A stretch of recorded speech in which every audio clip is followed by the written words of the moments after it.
ಹಾಲಿನ ದರ ರೂಪಾಯಿ ಹೆಚ್ಚಿಸುವುದಾಗಿ ಭರವಸೆ ನೀಡಿ ಪ್ರೋತ್ಸಾಹಿಸದೆ 715 ಕೋಟಿ ರೈತರ ಪ್ರೋತ್ಸಾಹ ಧನ ಹಿಂದಕ್ಕೆ ಪಡೆದಿದ್ದ ಸರ್ಕಾರದ ವಿರುದ್ಧ ಕಲಬುರಗಿ ನಗರದ ಡಿಸಿ ಕಚೇರಿ ಮುಂದೆ ಪ್ರತಿಭಟನೆ ಮಾಡಲಾಯಿತು.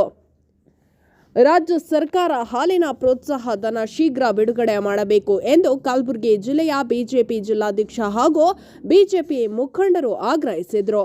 ರಾಜ್ಯ ಸರ್ಕಾರ ಪ್ರೋತ್ಸಾಹ ಧನ ನೀಡದಿದ್ದರೆ ಮುಂದಿನ ದಿನಗಳಲ್ಲಿ ರಾಜ್ಯದಾದ್ಯಂತ ಎಲ್ಲ ರೈತರೊಡನೆ ಸೇರಿಕೊಂಡು ಉಗ್ರವಾದ ಹೋರಾಟ ಮಾಡಲಾಗುತ್ತದೆ ಎಂದು ಎಚ್ಚರಿಕೆ ನೀಡಿದರು.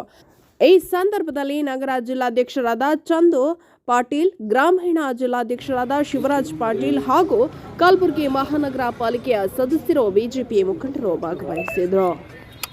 ಅವರ ಒಂದು ಆದೇಶದ ಮೇರೆಗೆ ಇವತ್ತು ಕರ್ನಾಟಕದ ಎಲ್ಲಾ ಜಿಲ್ಲಾ ಕೇಂದ್ರಗಳಲ್ಲಿ ಇವತ್ತು ಭಾರತೀಯ ಜನತಾ ಪಕ್ಷದ ಕಾರ್ಯಕರ್ತರು ಪ್ರತಿಭಟನೆ ಹಾಕಿಕೊಂಡಿದ್ದಾರೆ.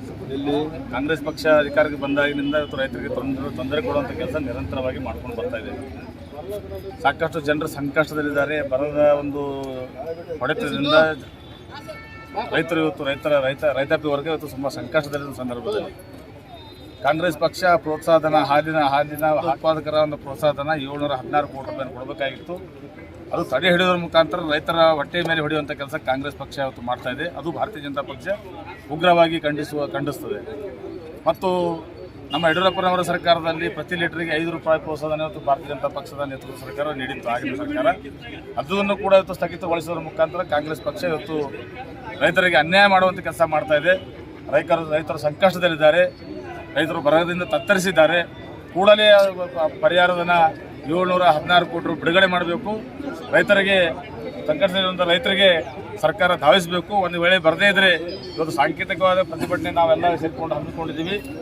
ಬರುವ ದಿನಗಳಲ್ಲಿ ಉಗ್ರವಾದ ಹೋರಾಟ ಇಡೀ ಕರ್ನಾಟಕದಲ್ಲಿ ಕಾಂಗ್ರೆಸ್ ಪಕ್ಷ ಎದುರಿಸಬೇಕಾಗಿತ್ತು ಅಂತೇಳಿ ನಾನು ಈ ಸಂದರ್ಭದಲ್ಲಿ ಸರ್ಕಾರಕ್ಕೆ ಎಚ್ಚರಿಕೆಯನ್ನು ಕೊಡ್ತಾ ಇದ್ದೀನಿ. ಇವತ್ತು ನಾವು ನಗರ ಜಿಲ್ಲೆ ಮತ್ತು ಗ್ರಾಮಾಂತರ ಜಿಲ್ಲೆಯ ವತಿಯಿಂದ ಪ್ರತಿಭಟನೆ ಹಮ್ಮಿಕೊಂಡಿದ್ದೀವಿ.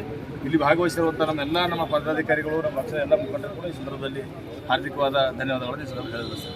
ಸರ್ ಇಲ್ಲ ಅಂತ 25 MP ಅಲ್ಲ ಅಂತ ಶಾಸಕರು ಹೇಳ್ತಾ ಇದ್ದಾರೆ, ಮೈಸೂರು ಶಾಸಕರು. ಅದ್ರ ಬಗ್ಗೆ ಏನು ಪ್ರತಿಕ್ರಿಯೆ ಕೊಡ್ತಾರೆ?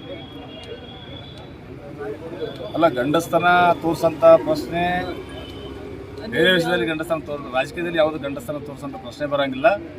ಆ ಗಂಡಸ್ತನ ಇರೋದ್ರಿಂದ ಇವತ್ತು ನಾವು 25 MP ಗೆದ್ದಿದ್ದು ಕರ್ನಾಟಕದಲ್ಲಿ. ಕಾಂಗ್ರೆಸ್ದವ್ರು ಗಂಡಸರಾಗಿದ್ದರೆ ಇವತ್ತು ಅವರು ಒಂದೇ ಸ್ಥಾನದ ಸೀಮಿತಗೊಂಡಂಥ ಕಾಂಗ್ರೆಸ್ ಪಕ್ಷ ಮಾತನಾಡಲಿಕ್ಕೆ ಅವ್ರಿಗೆ ಯಾವುದೋ ನೈತಿಕ ಹಕ್ಕಿಲ್ಲ. ಇವತ್ತು ಭಾರತೀಯ ಜನತಾ ಪಕ್ಷ ಗಂಡಸರಾಗಿದ್ದರಿಂದಲೇ ಇವತ್ತು 330 ಸ್ಥಾನಗಳಿಂದ ನಾವು ಜಯಗಳಿಸಿದ್ದೀವಿ. ಬರುವ ದಿನಗಳಲ್ಲಿ 400 ಅಬ್ಕಿ ಬಾರ್ 400 ಪಾರ್.